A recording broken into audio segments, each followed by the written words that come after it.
Welcome back to Nattymuscleradio, where it's still all about natural bodybuilding. I'd like to thank anyone who gave our last week's episode with Carl Sievert a like or a share. A big thank you. It really motivates me to keep doing these podcasts. I'm trying to stay consistent. We're coming into the first week of February, and I'm going to be 5 for 5. So far, we're doing pretty good, hoping to get 52 podcasts out this year. This week, I'm excited to announce my next guest, all the way from New York, professional natural bodybuilder, celebrity trainer, Mr. Naturally Intense himself, Kevin Richardson. Kevin, welcome to the show. Thank you so much, Con. It's a real and true honor to be here. You know, I'm super glad we can do this because I've been spying your Instagram for a while, and you just post all these like the coolest like stories like of you coming up through natural bodybuilding. And so I'm hoping we can kind of express some of them today in the podcast. But I'm just going to take a quick second to show people your Instagram profile just to get an idea of who you are, in case they don't know you. So this is Kevin. This is his profile here, Naturally Intense, and he's got the coolest pictures from the 90s, and of course recently too. But pretty cool old school physique, crazy V taper, crazy aesthetics. So looking forward to hear Kevin's story today. So how did you get started in bodybuilding? I know you were originally from Trinidad, Tobago, and then you moved to the States. How did that coincide with you competing? Well, I grew up around bodybuilders. My dad was a bodybuilder. My cousin was a bodybuilder. My brother was so passionate about bodybuilding. You know, he even dropped out of school at one point to become Mr. Olympia. He was really chasing the dream. And my backyard was this gym where all the future Mr. Trinidad and Tobago competitors and, people who went on to become professional bodybuilders from the country started off. So I kind of grew up kind of seeped in bodybuilding, always being around me, but I had zero interest when I was a kid, like none whatsoever. I was skinny. I wasn't athletic at all, but it was when I was about maybe 9 years old, I saw the Terminator, and there was that initial opening scene where Arnold stands up, and I had never seen anyone who looked like that before. And I've always been a huge fan of comic books. Comic books have been, pretty much part of my life, which, that's the outfit that I have on all the time. And the whole thing for me was, here was someone who actually looked like a comic book character. And I wanted to do that. I wanted to find a way to realize that. And it kind of clicked that bodybuilding was the way to do it. So I also had, a pretty tough childhood growing up in Trinidad. I was very much the nerd, the academic, bullied all the time, classic, kid in the schoolyard being beaten up every day. Oh, wow. And so I started doing martial arts, and I became really passionate about martial arts, and I got pretty good at it.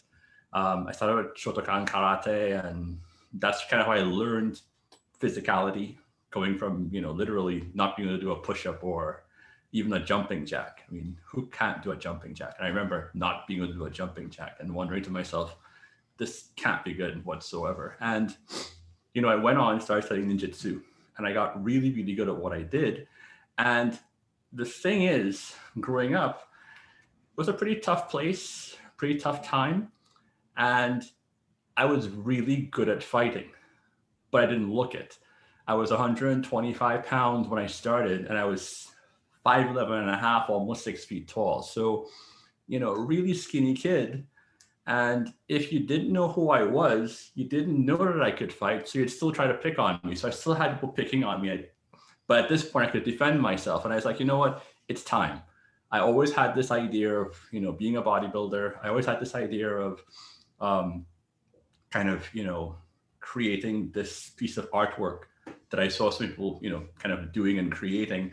And so I told my mom I want to join the gym, and she got me a gym membership. And, that's how I started, 125 pounds, walking into the gym. And the instructor back then took a look at me and said, what do you want to do? What's your goal? And I said, well, I want to be a competitive bodybuilder. And he just started laughing. He was almost on the floor. He was like, there's no way, you're 125 pounds, you're almost 6 feet tall. There's no way you can do it. And that was the beginning. And I think him saying that was really monumental in kind of creating that fire that I had, because I've always, in retrospect, I've always been motivated by being the underdog. And here was someone telling me that I absolutely could not do this. But I knew that I could. I knew that if I just put enough time, put enough effort, was patient enough, I'd be able to, to do it. And, I did. And right before I left Trinidad, maybe 6 years later, I was in a lineup, heavyweight, junior Miss Trinidad and Tobago, heavyweight category. And he was in the lineup. And I placed 5th. And he placed 7th. Oh, wow. Nice. Yeah. So it was really, and that's always been the thing, that there was so much adversity, kind of around bodybuilding when I first started off. And it took a long time to get to a point where it became something where I just really enjoyed it. The first time going into the gym, the first time getting that pump, the first time, learn how to pose. And I was really, really, really fortunate. I had some of the best coaches when I first started off. These guys were all training people who were getting ready for the Mr. Universe competitions. There were, Darren Charles, IFBB professional bodybuilder. He was from Trinidad as well. One time I was posing, he walked into the room and gave me some tips, so you're kind of bathing in really high quality, high standard bodybuilders. But the problem was in Trinidad, there was not any drug tested competitions. So, as much as I did what I did, I got to a point where I realized that this is not something that, I'm only going to go but so far if I, stay on the path that I'm staying on. And because I grew up around bodybuilders, I knew what the steroid dangers really were.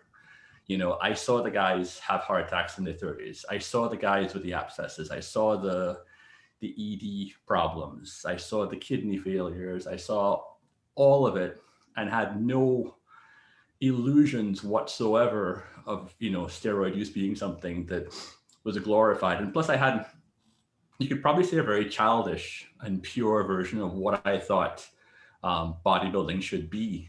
I was really into the idea of it being a healthy lifestyle and eating a certain way and training really, really hard, and a certain integrity about it that drug use didn't really fall into it for me. So I retired at the age of 20. When I came to the US, I was a retired bodybuilder, and I was really happy to be retired. And when I came to the US, started all over again, and been at it in some form or the other ever since then. That's so interesting. I really didn't realize that Trinidad, that area, had such a big bodybuilding culture. Oh yeah, I mean, when I competed, my first competition, I was 17 years old. I was still in high school, and the contest was televised live. Wow. So literally I went to school, the contest was that Saturday. I went to school on Monday with everyone kind of looking at me like, oh my God, we just saw you, in your underwear on stage. See, it's so crazy. And I know some of the teen competitions are coming back, but it feels like, at least in North America, for a while now, it hasn't been as popular for there to be like a teen division. Right. And I think it was so important, because you had when I was competing in the teen division, there were maybe, I think my first competition, which I came dead last in, there were 15 guys in that lineup. Wow. 15. Yeah. 15.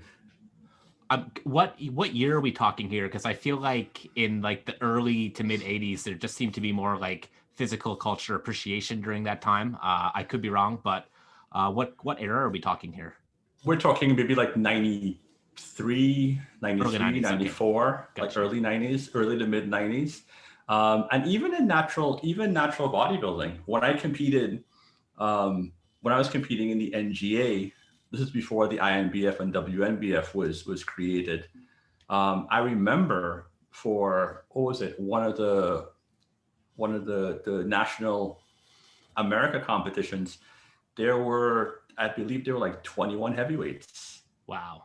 And they had to call us out. They literally had to call us out in waves. Like one group comes out, next group comes out, one stands back, one stands forward. It was a lot of people. Yeah, that's crazy. So you came to the United States and you had the idea that you were done with bodybuilding. So what changed to get you back on stage and for you to see, a path for you to take? When I came to New York, they gave me a piece of paper, and my coach gave me this piece of paper and it said Fifth Avenue Gym, 555 Fifth Avenue. And he said, go there, they'll take care of you, and they will make sure that you do the right thing and you're on the right path. I said, okay, no problem. So I got to the gym, and the owner of the gym was Charlie Carollo. And Charlie Carollo was one of the chairmen of what became the INBF WNBF. So he was huge promoter of natural bodybuilding.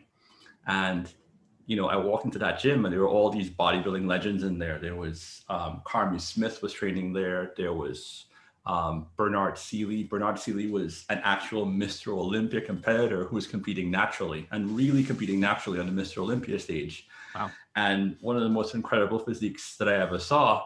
And I was there, I was part of the culture, I was accepted. And one day, Charlie, the owner, comes up to me and said, what the hell are you doing?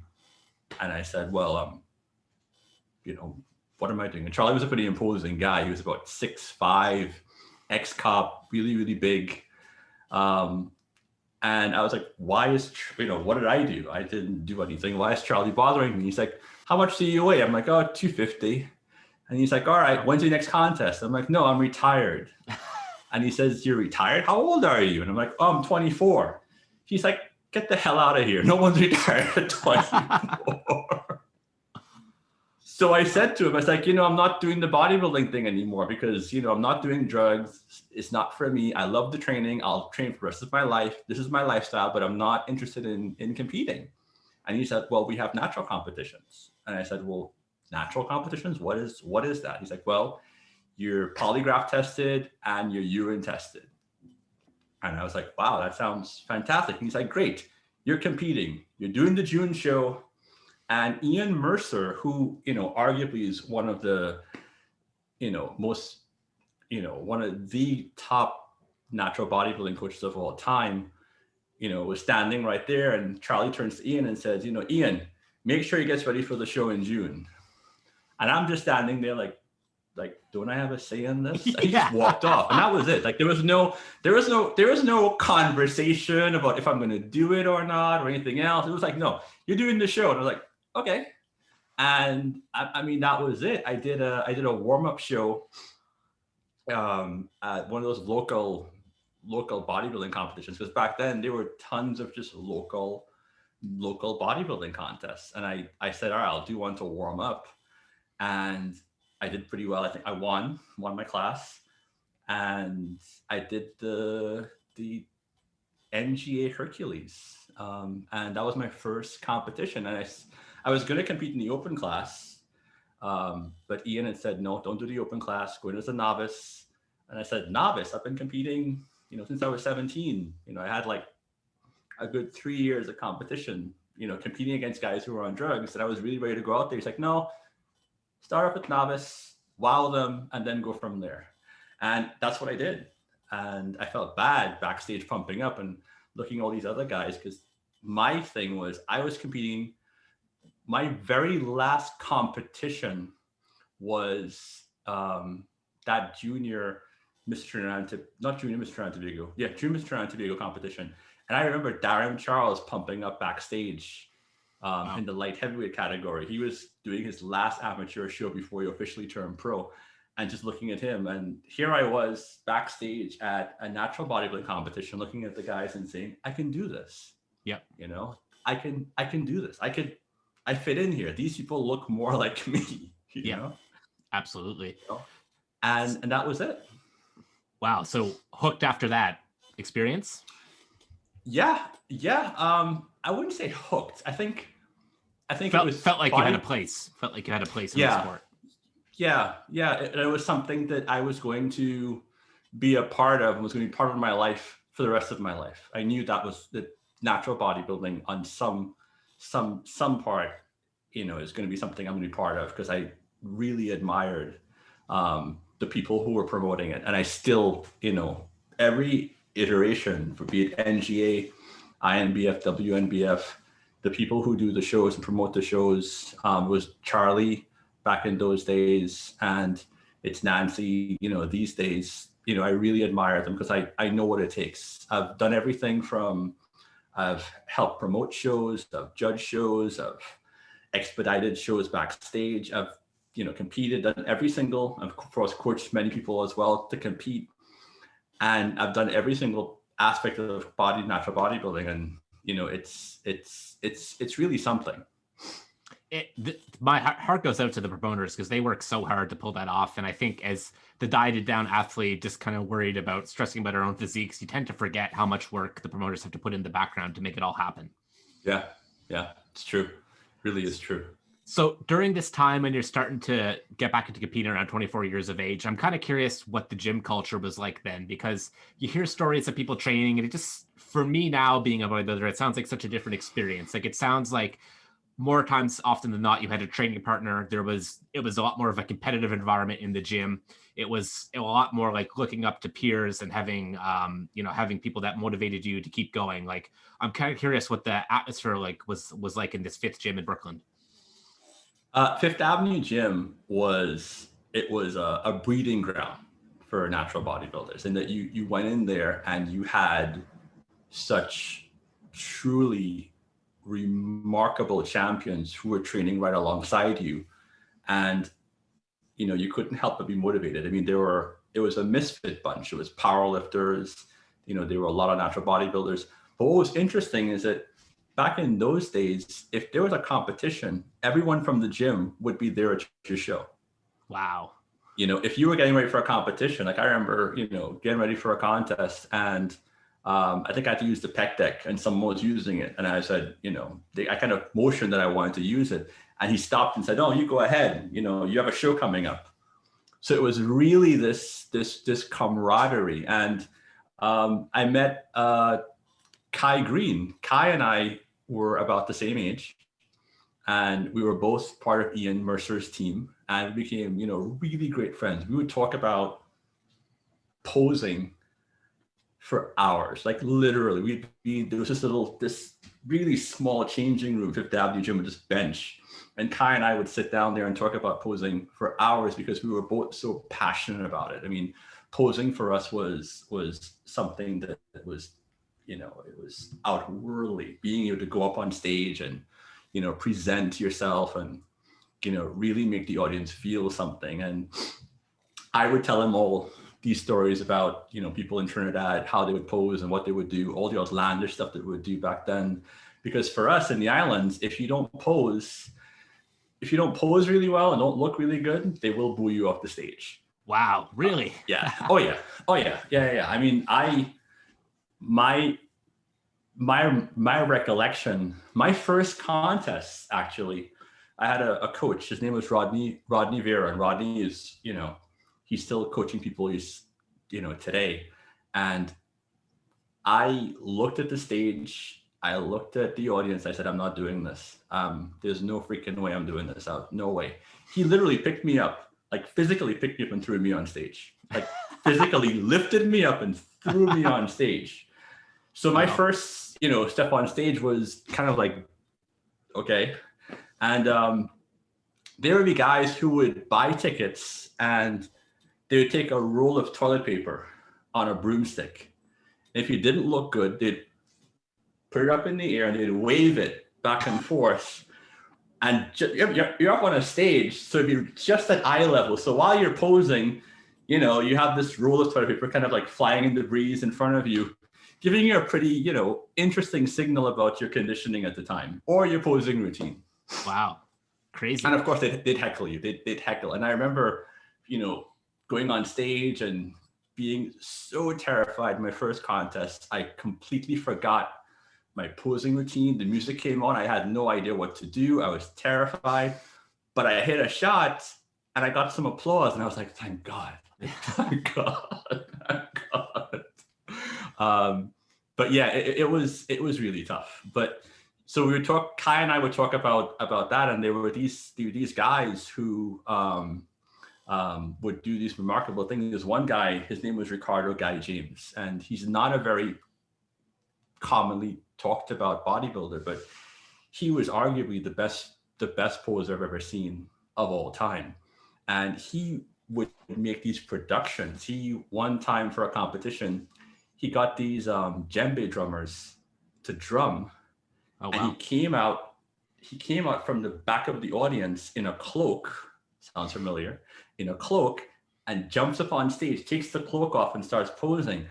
And yeah, I remember the crowd going wild, but that was the kind of exhibition that people were expecting in Trinidad. So very often you would have IFBB pros coming to Trinidad, guest posing.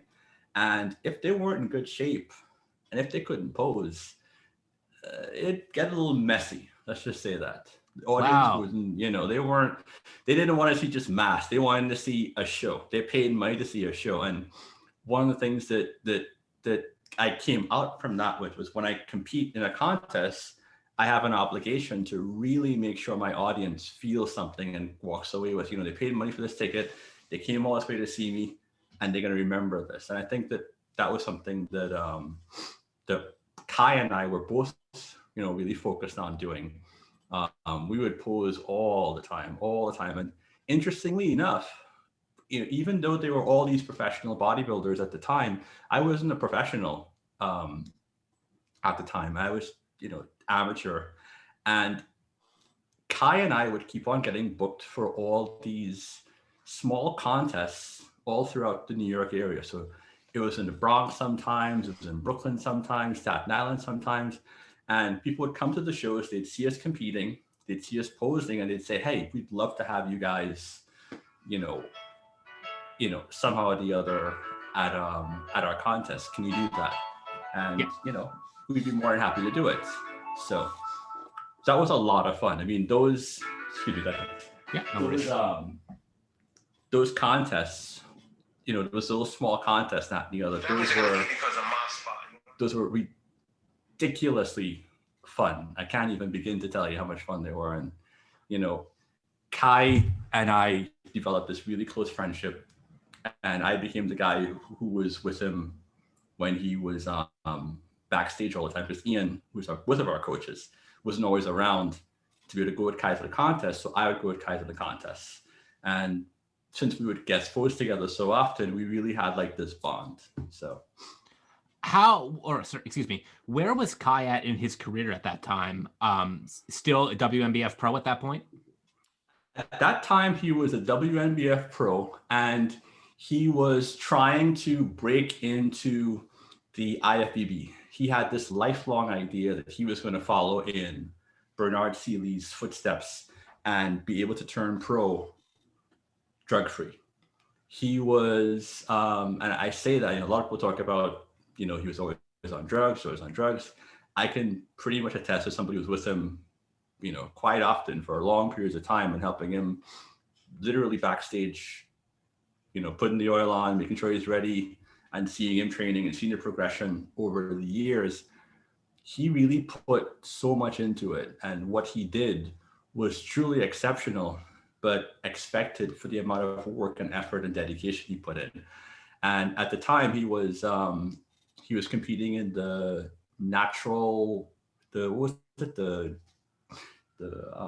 Team Universe? Team Universe, which was a drug tested competition. Yes. And we had a lot of fun at those shows. Kai had this thing where he never thought he was as good as he really was. So he would look at the competition and get psyched out. And Ian told me that, my job was to make sure that Kai doesn't get psyched out when he competes. So I had this idea. I would talk to the expediters. The expediters back at that time was what was his name? He passed away a couple of years ago.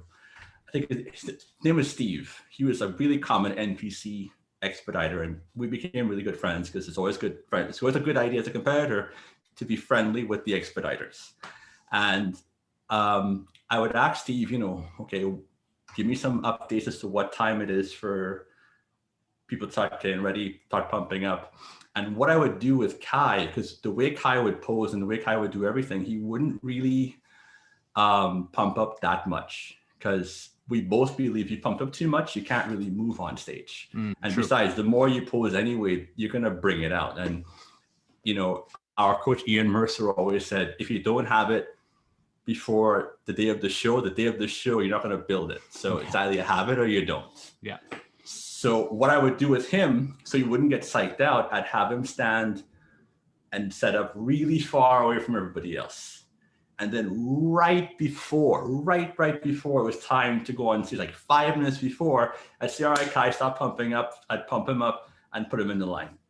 So by the time he's going in the line, everyone's already lining up, right about to go on stage, and I'd time it just right. Because if not, he'd look at everybody else and get all frustrated. He's like, oh, I'm not good enough. Look at that guy. That guy looks great. I'm like, no, Kai, you got this.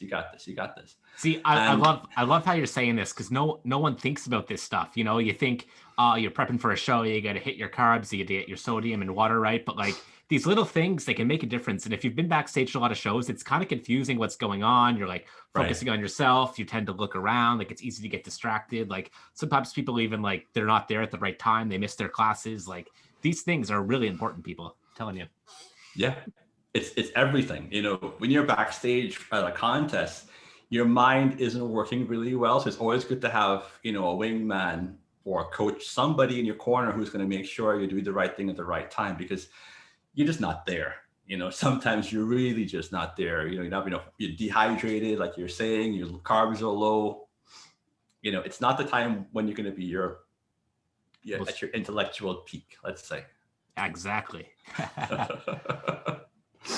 So as Kai was progressing, I'm sure you were progressing as well. So just to bring a discussion back to your career, where were you at with your competing at this point when you were kind of in your peak of the Fifth Avenue gym days? I competed. I would compete on request. So what essentially would happen is Charlie or Ian would say, all right, Kevin, you're going to do this show, you're going to do that show. And I'm like, okay, I got this. I got it. And it was, I think competing was the reason why I stopped competing. See, I think, when you start off as someone who was so underweight, at 125 pounds, and you're working towards this goal of one day being a bodybuilder, and you're kind of, pushing this rock up this really, really, really, really, really, really steep incline, and you're doing it for years and years and years, and you start competing again against guys who are on drugs, you feel like you'll never get there, and you feel like you're always going to be the underdog. And when I started competing, I don't think I've never done a show where I wasn't either in the top 3 or top 4. Actually, I'd probably say top 3, because the only time I came fourth, there was a disqualification, and I actually ended up coming third, which did happen a lot, unfortunately. But it was strange. And I remember Charlie coming to me, and I was doing really, really well. I'd either win my class or place in top 3 every single show I did. And I started only doing shows that were either international or national. I didn't do any local shows. I was like, no, I just need to do the big shows, because I love the competition. I loved being up on stage with a lot of people, with, really being down to the wire. And, sometimes we were on stage for as long as 45 minutes. Wow. There's just so many competitors, and it was so close. And I love the idea too of competing in a contest where the judges at the end of the show say, you know what, I had you first and you came third. And you're like, wow, that's like, I love that idea. And having judge contests as well, I understood that, yeah, you can really have shows that are really close when you have a lot of people who are really in great shape. Mm-hmm. And I kind of feel that the 90s and early 2000s were really like a golden age of natural bodybuilding in terms of the number of competitors who were competing and the number of people who just looked, tremendous, really and truly tremendous. And it was a real honor to compete with them. But for me, I got to a point where literally my second to last show was Bernard Seeley, who I spoke about, had this contest in Mr. New York City. And he asked me if I could compete in it. And I said, sure. And I had this idea, well, I'm going to compete in this show and I'm not going to do anything. I'm not going to drop my carbs. I'm not going to cut my water. I'm not even going to pump up backstage. I'm just going to put my tan on, go on stage and see what happens. And it was this weird feeling that I had that I just wanted to really see where I was. And, I won my class. And I narrowly missed winning the overall. And the person who did win the overall, Ivor Brown, good friend of mine, Fifth Avenue Gym alumni as well, brother of mine, you could say, in Iron, he was begging me. He's like, Kevin, pump up, Kevin. If you just pump up, you could win. And I'm like, no, Ivor, just need to do this on my terms. And I think I did the Natural Mania that same year. That was 2004. And I came third in Natural Mania. And again, it was really, really close. There's a lot of competitors. I didn't do anything. This time I did pump up, but I didn't do diet-wise. I didn't do anything. And I was like, you know what? This is it. My goal was to be a bodybuilder. My goal was not to compete. Competing was something that was more of a means to an end.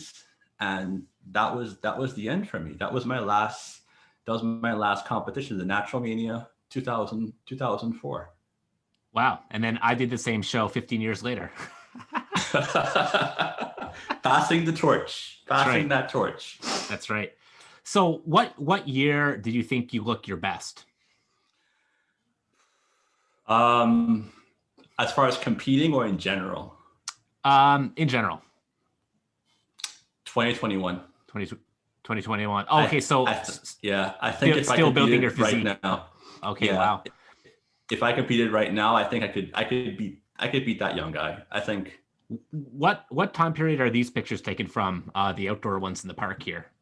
Those were taken by Dennis Lee, who was NGA and soon to become eventually INBF WNBF judge and wonderful photographer. And that was somewhere around 1999, I'd probably say. Okay, wow. Okay. Yeah. Wow. 1999, maybe 2000. And same, is this later, a little bit later here in your career? This is later. This is 2000. This is 2004. This is 2005 actually. This is when I made the DVD.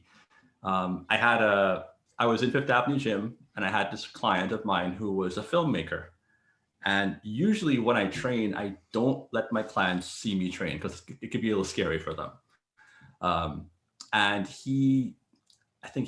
thought he left the gym, but he really was in the gym and he watched me go through a leg workout. And he said that was the most scary thing he ever saw and he had to film it. And I was like, okay, sure, let's film it. At that time, no one had cell phones and smartphones filming themselves in the gym. So it was really weird having someone film you.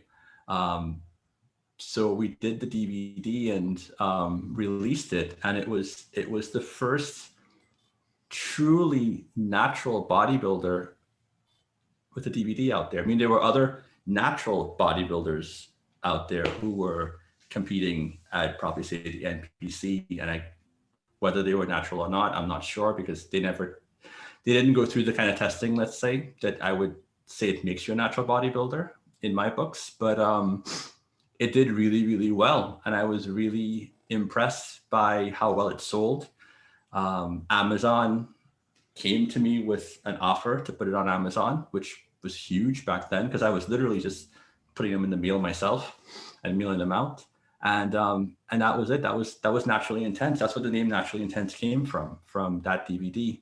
And I do really high intensity training. It's really, really intense. So much so that, my kids, when I train sometimes, they'll leave the room. They don't want to see dad train, because they're like, dad's going to kill himself. One day we're going to go in that gym and dad's going to be dead on the floor because he just, as they say, he pushes too hard. So this is a perfect transition, because I really wanted to get into this, because this is something that really sparked my interest too, as someone who's tried a lot of training styles, and I feel like I have a pretty good knowledge of like how each system can work. So I want to go into your system here too. So obviously you promote super high intensity, shorter duration workouts. So I kind of want to get an idea of what we're talking about in terms of intensity and what we're talking about in terms of duration and maybe like exercise selection and sets. So you said, like, for example, the leg workout was what caught the photographers or the videographers' eye in terms of how intense it was. So let's kind of like describe what the process of a workout for you would look like at that time. It's the same now. A leg workout, for example, it's something that I have to mentally prepare for the day before. I think about not so much the exercise selection, but I think about how far I'm going to have to go. And I'm going to have to get to that place where I'm really uncomfortable. I really want everything to stop. I really can't go anymore. And every rational part of my body is saying, okay, that's enough, stop, and then find a way to keep on going. I give you a typical example, leg workouts. I'll do like my last leg workout right here. I train home now because I have, everything is so different in these COVID times. I was doing squats and I got up to 315 doing squats, and I was 315. I think I probably got to 12 reps. And at that point in time, it's like, okay, 215, 12 reps. I can put another plate on there, and I was going to put another plate on there, and I was seriously contemplating going for 20 reps, which is insane. But that's the whole idea, because the idea is to get to that point where you can't go anymore. So instead, I figured, you know what? I think the floor is stable enough, and I hope it is, because I'm on the second floor of an apartment building. So I started doing, after the 12 reps, I started doing some jump squats with 315, and that thing, like literally you get to a point where your legs, everything are in so much pain because you already did 12 reps, and everything is just telling you to stop and to stop and to stop and to stop and to stop. And you find this way, it's almost like there's this blinding white pain as you're going through. But there's this one place where there isn't that blinding white place. It's like a place of calm in the middle of all this chaos. And you find that place and you go towards it. And, it's not rational, because I'm not competing anymore. I don't have any contest on the horizon. People always say, no, he's getting ready for something. He's doing the comeback training. And people have been saying that now for almost 20 years at this point. But it's just how I train. It's just how I was inspired. And I met Tom Platts at a seminar when I was about 16 years old in Trinidad. He came to Trinidad to do a seminar. And after the seminar, he went to the gym and he did a 5-minute squat with, 225. And he wasn't competing, but he did for 5 minutes. And we were all like, how do you do that? Then he put 315 on there and he did the same thing. And we were like, no, you just did 10 minutes of squat. Like, no, humans can't do that. And I've always been attracted to, especially from my martial arts background, that idea of taking yourself to that limit and just keep on going.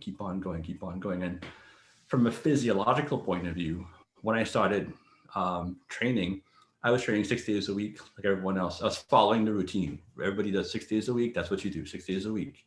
You train each muscle group twice a week. You're in the gym for an hour. And I wasn't getting that much results. And I realized too, especially for me early on, that the guys who were giving me all this advice, they were really well-meaning, but they were all on drugs. And there was a bit of a discrepancy in that I wasn't on drugs. I wasn't going to take drugs. And so all these different ways of training people were doing and getting really great results, I wasn't getting much results at all because it didn't really relate to me. Some guys are training twice a day, which was huge back then. And I was like, how do you train twice a day? Like, where does life fit in there?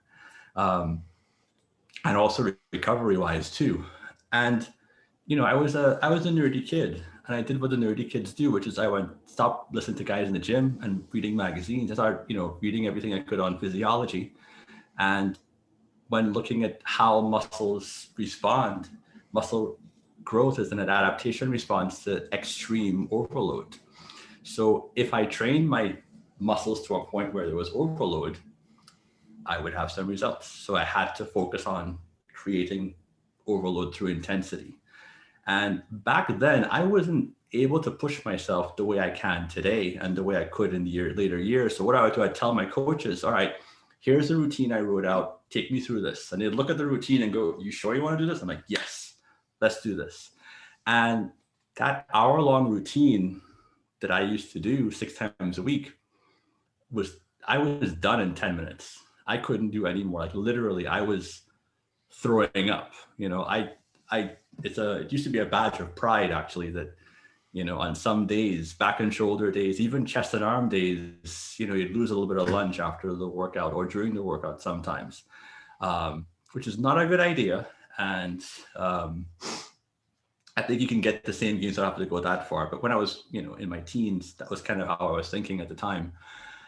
But the other part was, as far as recovery is concerned, I also understood that muscles only recover when you're resting. So I would train 3 days a week, each muscle group just once a week as opposed to twice a week. And that was it. And I, in the very science kind of Apollonian way that I tend to be, I recorded everything I ate, everything I did, and I was going to try this experiment and see how it went for a period of about 9 months and see how my gains were. And I really exploded. I really saw, increases in strength. I saw increases in muscle size. It was not what I was expecting. I really didn't. It was really something I was trying. And I was like, okay, I'll try this first, and then I'll try something else. And it worked so well that it became the way I trained for the next 30 years. And I'm still training that way. I think that's so interesting you mentioned Tom Platts, because actually Tom Platts is probably like one of my favorite IFBB bodybuilders. So I have, read and taken in, a lot of what he's done. And actually recently they posted some of his old training footage on YouTube. He did a system called like the Big Beyond Belief system sometime in the 90s, I think it was. And some of the workouts are online there, and it's kind of what you describe. It's like, he'll be doing calf raises and he'll like do regular reps, and then he'll get his training partners to like hang on the calf machine behind him and just do partials, like bounces at the bottom until like you can't even move anymore. And he has all these techniques that are kind of what you're describing. It's like you can only do like 1 or 2 sets like that, but it's so intense and the set lasts for so long, and there's so many metabolites coming into play at the end. You're just really getting as much as you can into the muscle, and it's not really a way you can train for an hour. It's like you redline it and then you get out, right? So that's super interesting to hear that you came across that as well too and found it to be most effective for yourself. Yeah. I remember I was at an NPC competition years ago. This is like maybe early 2000s, and Dorian Needs was there. And Dorian was always someone who people talked about. Dorian Needs being, multi-time Mr. Olympia winner. And he was a Mr. Olympia at the time. He was signing autographs. And I remember seeing him, and somehow or the other, in between the prejudging, we struck up a conversation. We started talking about intensity, and we spoke for about an hour. That's the thing. When you find someone kind of who has that particular mindset, we talk for hours and hours and hours, because there's just so few people who think that way. It's very much, especially in, I'd probably say mainstream bodybuilding culture, which is not drug-free. They go to the gym and they do some pump-up sets, and they're there for 2 hours, and they're there 6 days a week. And that intensity thing really isn't there. But so I didn't relate very well to most professional IFBB bodybuilders, but Dorian and I had something in common. in terms of that whole idea of intensity. And when I filmed my DVD, actually, I was very much inspired by one that he did called Blood and Guts. That whole idea of just let the camera run, no frills. This is me in the gym training. That's it. And that was what I did. And it was a big compliment when he actually, saw my DVD and said, "Hey, good job." Really? That's amazing. Yeah, it was really amazing. I mean, a lot of the guys who I grew up with looking at as huge in the IFBB, we're friends on Facebook now, and they're looking at my pictures and they're saying, "Wow, you look great." And I'm like, what? I'm having actual conversations back and forth. But, I think it's that thing where bodybuilding is bodybuilding at the end of the day. And if you're a fan of the sport, you really see someone, doing well, you kind of want to say something about it. And I've always kind of been that way myself, kind of go out of the way to always talk about, what I see people doing. And if someone does something impressive, I make sure I say so. I think some of the stuff you talk about intensity is super interesting. And, obviously there's a lot of ways to train and a lot of things can work and everyone kind of has their own system that works for you. But I think some of the fun of this stuff is just to see how hard you can push yourself to and just mentally prove to yourself that you can do it. And that can be like a confidence builder in all walks of life for anything you're doing. And sometimes that's just like the whole fun of going to the gym, right? It's just to see, what kind of result you can get and how much you have on that any given day, right? Definitely. I mean, it's that thing where I don't believe in personal records. I'm a bodybuilder, not a power lifter, but you always have that thing where, can I go a little bit further than I did last time? And, it's just, there's so many things in life, so many times in life where, things get hard. But a lot of my clients as well talk about the fact that when they train, that's the time when they experience hardship. Everything else in their life is easy. There is varying degrees of difficulty, but as far as real serious hardship, that's when they're training. And it helps them kind of have a perspective on everything else because you get used to it. Arnold Schwarzenegger was, very, very important in my formative years, both in terms of, what he did and in terms of his philosophy. And that whole idea that you take the lessons of bodybuilding and you apply it to life, apply it to your business, apply it to how you do everything. Hard work equals results. Harder work equals, more results. And so that kind of leads me to something else I wanted to ask too. I know you're a very sought after trainer in the New York area. So I'm kind of curious how you kind of build up your clientele there. I know you have trained some celebrities before. So I'm kind of curious, what your journey was with that as well too. Obviously we don't have a whole another hour to go to your backstory as a trainer, but I'm kind of curious, how you did get to that level of just being so sought after. You know what? I have to say it's bodybuilding. As strange as it is, it's all about how you look. At the end of the day, how you look and then what you do kind of comes next. People take that first look because they see you physically looking like you're embodying what they would like to achieve as well. When I first started personal training, I had to apprentice for a year with one client because that's just how it was done back then. And we're talking, again, 30 years ago in Trinidad, of all places too. So you get certified and you spend a year with one client. And my one client, I trained her just as I trained, 10 minutes, 3 times a week. That was it. And she lost maybe about 30 pounds over the entire time we trained, about a year. Everyone talked about how fantastic she looked. She talked about how fantastic she looked. So when I became a full-fledged trainer in Trinidad, I had a lot of people lined up because they loved this idea of fast training. Because back then I couldn't call it 10-minute workouts because there's no way this teenager could say, hey, 10 minutes, $30. No way, no how, no time. Right. And even when I came to New York, when I was 20 years old, I came to New York and I started just training for the Fifth Avenue gym. People followed what I was doing because of the way I looked and because they could literally see me walk into the gym and 10 minutes later walk out. And people loved it. They loved the fact that, it was convenient. It allowed people who were not as dedicated as most, let's say, conventional bodybuilders to be able to compete. I've had several clients who competed and started up literally from scratch, just like me, 10 minutes, 3 times a week. And with that small time commitment, no cardio either, we're able to step on stage and do really, really well. So it really became something where when I moved from Fifth Avenue Gym and came to Manhattan, the CEOs, and people in finance kind of started talking about it because it was something that made perfect sense. They could go to the gym, they could get the results to make them look like a super athlete without having to spend super athlete time in the gym. And, now with everything being online, it's even more convenient because I'm no longer a New York City trainer. I'm kind of an international trainer. I have clients in Europe. We have clients, West Coast, Midwest. It just keeps on growing. I even have clients in Trinidad now. That's awesome. which is kind of cool because everything now is online.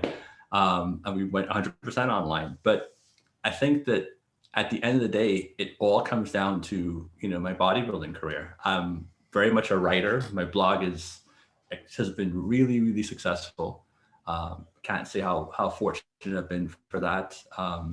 And yeah, you talk about fitness, you write about fitness. It's one thing to write about it, but when you can have that physicality, someone meets you in person or sees you in person and kind of says, all right, well, he really does look like this. He really does train this way. He really does embody this whole idea of eating a certain way. And I think that it's just about personal excellence. If your personal excellence is up there and you keep on doing it for years and years and years, and you do good work with your clients, the word gets out and keeps on growing and growing and growing. And, I'm really fortunate to be where I am now. And with COVID-19, it was such a huge hit for the gym industry and personal training industry, but we were actually able to do probably better last year than we ever did, moving everything online, and we also have, we get contracts from big organizations like UNICEF, that and the other. And we've been really, really fortunate over the years in terms of what we've had access to. But again, it all comes down to, at the end of the day, bodybuilding. Bodybuilding is the foundation of everything, because everyone who I train, whether they know it or not, they're training like a bodybuilder. Yeah, that's awesome. And it's cool how you can, how someone who doesn't even want to look like a bodybuilder per se can just still kind of latch onto that look and be like, hey, like totally like, I don't see myself getting to this level, but I know the same principles apply. And it's really good that you can even just, even have a subtle promotion for the sport that way, just to show it how bodybuilding can improve the average person's life as well too, right? Yeah, definitely.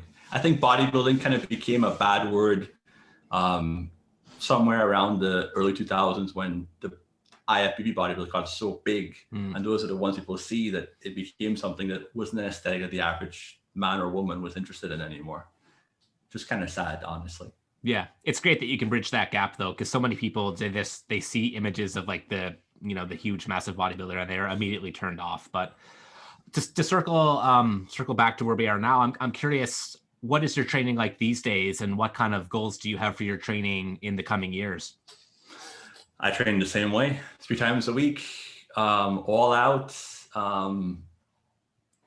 As far as goals are concerned, I don't know if I have a goal. I really don't. I think that I'm just having fun. I had to start a Instagram page for the business, which is why, you're seeing all these current pictures up here. But for years, I didn't take any pictures of myself. I was all about just do me, and just live the lifestyle. But as far as goals are concerned, I think the next step for me is just getting older and being able to show people what you can look like as you get older. I'm 46 years old right now. And, when I first came to Fifth Avenue Gym, one of the ones who was so welcoming to me was, a man named Kenny Hall. And Kenny competed up until he was 70 years old. And at 70 years old, he didn't look that different from how I look like today. He was in really, really great shape, from Barbados. And he, to me, was what I wanted to be in life. That's what I want to be. That's natural bodybuilding. You can do it for the rest of your life. You're not going to be washed out by the time you're in your 30s. You're not going to have liver problems, kidney problems. You're going to be healthy. And, kind of when everybody else around you is in a nursing home, you're hanging out with 20-year-olds. You know, that's kind of, so I think that my, if you could say that I have a goal at all, it would really be to be that. And I would probably like to have a chance to do some sort of guest posing at some point, not in the other, but you don't really have guest posing the way we had before because there aren't many bodybuilding competitions the way they had before. But there's something about the actual art of posing that I really and truly love. I love doing it as well. So it'd be kind of cool to have something to shoot for one day. But competition wise, I'm not so sure about that. Maybe, but in my 50s or 60s or something. Who knows? You never say never, right? That would be super cool. And you have some of your older WNBF pros like Jeff Alberts comes to mind. I think he's turning 50, or he's maybe already turned 50, and he's planning to do Worlds this year. And he's holding on pretty well too. I mean, he's looking great himself. So I'm looking. I always love to see, the people a few years older than me, and just to kind of give me motivation to stick with it. And I think you make a great point about how like the physique doesn't really change that much, as you age with natural bodybuilding. And if anything, it gets more of a hard, dense look, and the skin just gets kind of like a more like kind of granite, and you get that muscle maturity look, which is like highly sought after, right? So that's a great benefit to training, past your 40s. And I think you're an excellent ambassador for the sport in that aspect. Thanks so much. I think too, it's interesting because back in the 90s and early 2000s, the average IFBB pro was in their 40s. They weren't in their 20s at all. It was a totally different lineup. People were in their between 40s and 50s. Carmi Smith, who won the Mr. Universe, WNBF Mr. Universe several times, he was in his late 40s and 50s when he was, like tearing up the pro stage. Dwayne Broadway, who is a judge today, he was doing a lot of damage as well in his 40s and 50s. Bernard Seeley, he was competing in the Masters Olympia in his late 40s, early 50s. So it's that thing where I kind of think that people peak if you keep it up for your entire life. I think you peak between the ages of 45 and 55 in natural bodybuilding. I think that's where you're going to be at your best if you stick with it the whole time through. I've heard a lot of people echo that, and I certainly hope it holds true for myself because I don't plan on stopping. But I'm just coming in. I just turned 31 this year, so I'm definitely hoping to hopefully see my best come out over the next decade or so. And that's the beautiful thing about getting older too, because I get to see people like you progress and get to see, like I see you where you are like now. You look fantastic, and I'm like, wow, he looks fantastic. You think to yourself, wow, 5 years from now, what's he going to look like? 10 years from now, what's he going to look like? And it's that thing about with natural bodybuilding where you really get to see people improve as the years go by, and there's something kind of beautiful about that. Absolutely. So I think we'll close out the show now, Kevin. I want to thank you so much for being a guest on the show. And just before we sign off, give the listeners a little plug for your services if they want to contact you. Sure. You can always reach me on Instagram. I'm at naturally_intense, or you can go to my website, www.naturallyintense.net. And you can read my articles. My articles are on naturallyintense.blog. And if you ever have a question about fitness, natural bodybuilding, never feel free not to send me a message. I'm going to answer every single one that I get because, I've been happy and fortunate to get a lot out of the sport. I always want to give back as much as I can. Awesome, man. Well, thanks again for coming on. And for Natty Muscle Radio this week, we are out. Thanks for listening, everybody.